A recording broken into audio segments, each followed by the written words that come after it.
ඉතින් ඔයාලට මම අද කියනවා කිව්වනේ මේ ඒජ් කෙයා ජොබ්ස් ගැන. ඉතින් ඕස්ට්‍රේලියාවට එන ගොඩක් අය ලේසියෙන්ම ඒජ් කෙයා ජොබ් එකක් එහෙම නැත්නම් මේ චයිල්ඩ් කෙයා ජොබ් එකක් නේ බලන්නේ.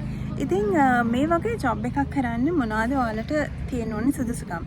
ඉතින් මම මේ කරන ඒජ් කෙයා ජොබ් එකේ මට ක්ලයන්ට්ස්ලත් එක්ක ඒ කියන්නේ ඒගොල්ලන්ගේ පර්සනල් කෙයා කරන්න අවශ්‍ය නැති නිසා මට ඒ සම්බන්ධව සර්ටිෆිකේට් එකක් ගන්න ඕනේ වුණේ නැහැ. හැබැයි ඕගොල්ලන් පර්සනල් කෙයා කරනවා නම් ඒ කියන්නේ ඔයා වැඩිහිටි කෙනෙක්ව බලා ගන්නවා නම් ඒ සම්බන්ධ සර්ටිෆිකේට් කෝස් එකක් එහෙම නැත්නම් ඩිප්ලෝමා කෝස් එකක් ඔයා කරන්න ඕනේ. ඉතින් මේ වගේ කෝස් එකක් ඔයාලට TAFE එකකින් එහෙමත් නැත්නම් වෙන කමියුනිටි කොලෙජ් එකකින් කරගන්න පුළුවන්. ඉතින් මේ වගේ ලයිසන්ස් එකක් නැත්නම් ඇත්තෙන්ම ඒජ් කෙයා එකක කෙයාර කෙනෙක් විදිහට ඔයාලට එකතු වෙන්න බෑ. ඊට අමතරව මේගොල්ලන් ගොඩක් වෙලාවට ඩ්‍රයිවර්ස් ලයිසන්ස් ඉල්ලනවා. ඉතින් ඔයාලා දන්නවා ලංකාවේ ලයිසන් එකකින් ඔයාලට මෙහි ඇවිල්ලා මාස 6ක් විතර වෙනකන් ඩ්‍රයිව් කරන්න පුළුවන්. ඒක එක එක ස්ටේට්ස් අනුව වෙනස් වෙනවා. මම ඉන්නේ නිව් සවුත් වේල්ස් වලනේ. ඉතින් නිව් සවුත් වේල්ස් වල නම් දැන් ලංකාවේ ලයිසන් එකකින් ඩ්‍රයිව් කරන්න පුළුවන් මාස 3ක කාලයක් විතරයි. නෑ මාස 6ක කාලයක් විතරයි. ඊට පස්සේ ඔයාලා අප්ග්‍රේඩ් කරන්න ඕනේ ඕස්ට්‍රේලියන් ඩ්‍රයිවර්ස් ලයිසන් එකට. ඉතින් මම මේ ජොබ් එක ඇප්ලයි කරනකොට මට ලංකාවේ ලයිසන් එක තිබ්බේ.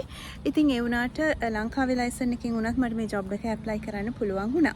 හැබැයි මම පස්සේ මගේ ලයිසන් එක කන්වර්ට් කරගත්තා මෙහි ලයිසන් එකකට. ඉතින් මීට අමතරව චෙක්ස් වගේක් තියෙනවා කරන්න මෙහි ජොබ් එකක් ගන්නකොට. චයිල්ඩ් කෙයාර් එකක වැඩ කරනවා නම් children's ඒ කියන්නේ work with children's check කියලා එකක් තියෙනවා. ඒක ඔයාලට ගන්න පුළුවන්. එතනදි කරන්නේ ඇප්ලිකේෂන් එකක් බාර දෙන්න තියෙනවා ආයතනයකට. ඒ ආයතනයෙන් තමයි මේක කරන්නේ සර්විස් නිව් සවුත් වේල්ස් කියන ආයතනයට. ඉතින් ඒගොල්ලන් පොලිස් චෙක් එකක් කරලා එහෙම නැත්නම් ඔයාගේ හිස්ටරි එක බලලා ඔයාට ළමයිත් එක්ක වැඩ කරන්න පුළුවන්ද කියලා ක්ලියරන්ස් එකක් දෙනවා. ඒ වගේම තමයි වැඩිහිටියන් එක්ක වැඩ කරනකොට ඊට අදාළ චෙක්ස් තියෙනවා. හැබැයි මම ඒක කරලා නැහැ. මොකද මම ඩිරෙක්ට්ලි එයාලත් එක්ක වැඩ කරන්නේ නැති නිසා.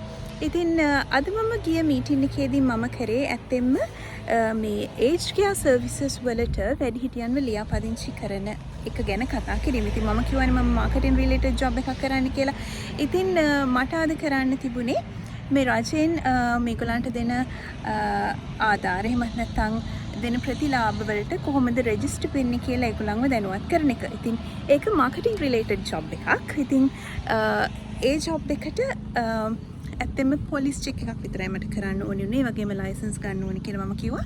ඒ දෙක තිබ්බා. ඒක තමයි ඇත්තෙම මේ ඇරෙන්න මාකටිං එක්ස්පීරියන්ස් තිබ්බා.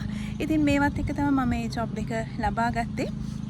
ඉතින් සමහර වෙලාවට අපි හිතනවා චයිල්ඩ් කෙයා කියන්නේ එහෙමත් නැත්නම් ඒජ් කෙයා කියන්නේ කෙලින්ම ක්ලයන්ට් එක්ක වැඩ කරන ඒවා.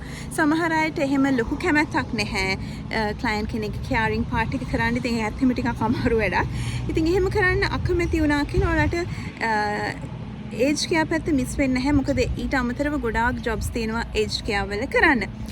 තවත් විශේෂ ජොබ් එකක් තමයි ඇත්තම මම කරන්න ආස ජොබ් එකක් තමයි මේ ඇක්ටිවිටි ඔෆිසර් කියන ජොබ් එක. ඉතින් ගොඩක් වෙලාවට මේ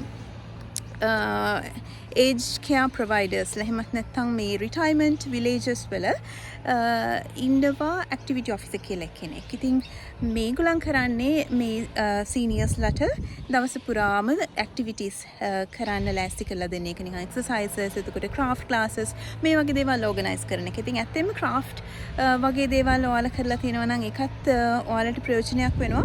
ඒ වගේම තමයි මේ ඇක්ටිවිටි ඔෆිසර් එහෙමත් නැත්නම් ඇක්ටිවිටි කෝඩිනේටර් කියන ජොබ් එක ගන්නත් ඔයාලට TAFE එකේ කෝස් එකක් කරන්න ඕනේ. මම හිතන්නේ සර්ටිෆිකේට් 4 කෝස් එකක්. කියන්නේ අවුරුද්දක වගේ කෝස් එකක් තියෙනවා. මේක තියෙනවා නම් ඇත්තෙන්ම ඇක්ටිවිටි ඔෆිස් ජොබ් එකක් කරන්න හරිම ලේසි. ඉතින් ඒජ් කෙයා වල තවත් ගොඩක් දේවල් තියෙනවා එන්ජොයි කරන්න. සාමාන්‍යයෙන් කෙයාර කෙනෙක්ට වඩා එහා ගිය දේවල් තියෙනවා. අපි වැඩි දන්නේ නැති දේවල්. ඉතින් ඔයාලා මේක පොඩ්ඩක් සර්ච් කරලා බලන්න. ඔයාලටත් ඒජ් කෙයා පැත්තේ ජොබ් එකක් ලේසියෙන්ම හොයාගන්න පුළුවන් වෙයි.